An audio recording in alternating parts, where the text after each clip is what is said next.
I wasn't planning on using that as like the actual like intro thing, but I guess we'll go with it because it's something I've never really done before. I'm running out of ideas. Hi, welcome to the channel. I'm SB Mitch. Give me a follow on good old Twitter. You can also subscribe to the channel if you're enjoying content much like this, or pretty much everything is the same on this channel, so at least there's a vision, I guess. Hi, pals. Every 2 weeks or so, or whenever I really feel like it or have time to, we will take an in-depth look at any box that has sold all the way through and do something called the Box Recap Series. For today's box, we're going all the way back to January of this year to a $1,225 Sole Supremacy Beater Box. The interesting thing about this box is that it's the first recap of a box that I opened live. So there's going to be a lot of information that's really not included because I'm not Goro from Mortal Kombat. That doesn't make sense because he just had more arms. It doesn't mean he was good at multitasking. Anyways, I just don't have the info because it's not something I had time to look up while I'm doing a live unboxing. Anyways, let's go back to January 19th and take a look at this $1,225 Sole Supremacy Beater Box that was done live. 2013 release, Jordan 5, some grapes. They're size 12, they're worn. There's a little bit of discoloration on the outsole. More Jumpman. We got a size 12 Jordan 3 Retro. Dead stock fire reds. Dude, this is awesome. What year? These are 20. I'm so old. 2013 again. Size 12 Jordan 17 Plus Retro. And these are also dead stock. These are copper 17s, right? These are cool. Size 12 Jordan 4. Dead stock 2012 breads. Dope. Size 12 Jordan 11 Retro Low. These are dead stock too. Awesome. Tuxedos. There's just a little bit of outsole discoloration there. Yeah, size 12. Whoa, these are dead stock, dude. So the biggest thing with these sixes is a lot of the times the heel tab thingy will break. These are dead stock. Nice. Here's the sixes. It's got the little dog tag there. Dead stock DMP 11s. Never, ever, ever, ever complain about this. All Jordans, all size 12, and all dead stock except for one. That's like the formula for a good beater box, if you ask me. As I said before, this box was opened on January 19th.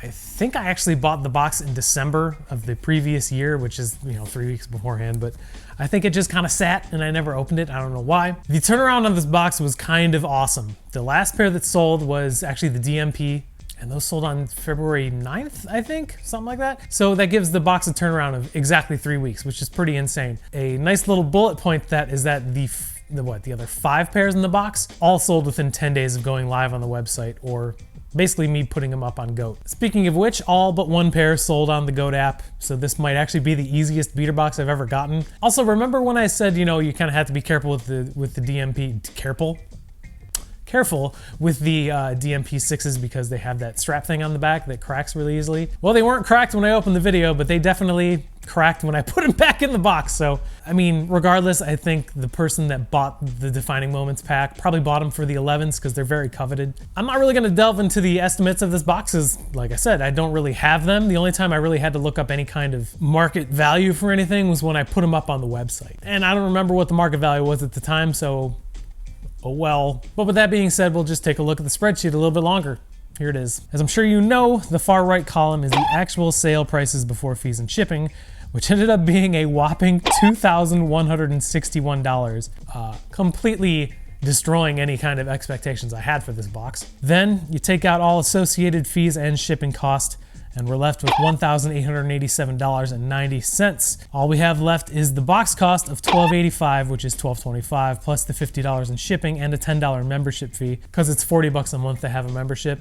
And I just kind of built it or divided up between 4 weeks because that's basically a month. But that leaves us with a gross profit of $602.90 or a return on investment of 46.92%. That's really good. Now let's take a second to highlight 3 reasons why I think this box did really well. Number 1, the rare all size 12 beater box. The average men's shoe size in the United States is 10.5, while the worldwide average men's shoe size is 9. So there are a lot of models that just don't do well in a size 12. This box is the exception. Luckily for me, Jordan models between let's say like 3 and 14, they just seem to attract people with bigger feet. I mean, the only reasoning I have behind that is that most people that like those models are people that grew up watching Jordan or saw him play. And those people are generally older and larger footed, so it kind of makes sense. And it also explains why Jordan 1s are the exact opposite. Like, you guys see aftermarket prices on Jordan 1s that are between 4 and 7 are just astronomical. And I think that's because Jordan 1s are more of like a casual wear shoe nowadays, kind of like a Vans Old School or a Chuck Taylor or something like that.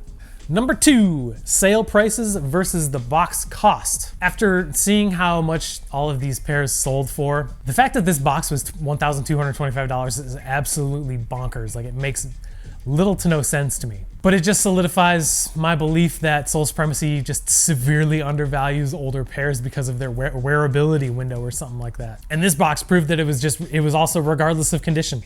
It could be a new pair, but if it's older than 6 years old, they're gonna put a significantly lower value on a pair. That's just all there is to it. Nostalgia really means nothing to Sole Supremacy when they're valuing shoes, and kind of benefits myself and other beater box members like me, because older pairs just seem to sell really well and for a really good amount. Number 3. Nostalgia does indeed sell. I am of the firm belief that pairs like Fire Red 3s, DMP 11s, even the 2012 Bred 4s create a nostalgic response for a lot of people. And I think that's a big reason why a lot of people even collect shoes, is for nostalgia. But on top of that, to clear $600 in profit on this box is redonkulous, which is not a real word. And even as I say that, I kind of realize that every box that is heavy in Jordans from like that really good like 2003 to like 2014 era always do really well.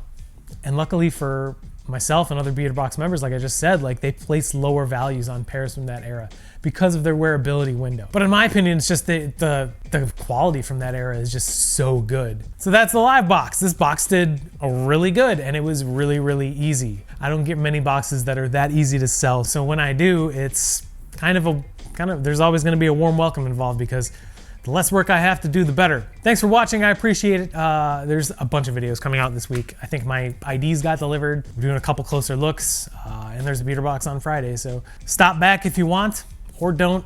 I appreciate it if you would, though. That'd be really cool. Have a good rest of your day. Thanks for tuning in. Remember to keep sneakers fun, because they're supposed to be fun. Bye.